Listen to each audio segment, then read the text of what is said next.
na die hel. Julle slagters van my familie en vriende, verkrachters van my volk, verwoesters van my vlag.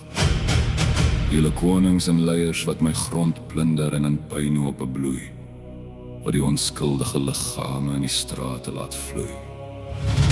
Ek staan vir my vryheid. Ek staan vir my volk. Al staan ek alleen vandag, sal ek genoem word brandwag.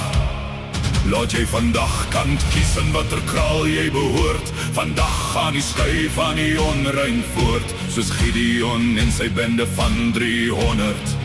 Is die boere in die land bedonderd. Ons gaan veg vir elke ziel. Ons gaan veg met Bybel en ossewawiel. Die Majuba Ketty gaan praat. Ons bring vrede, dis ons taak. En indien jy sou vra, is dit wat 'n Christen doen?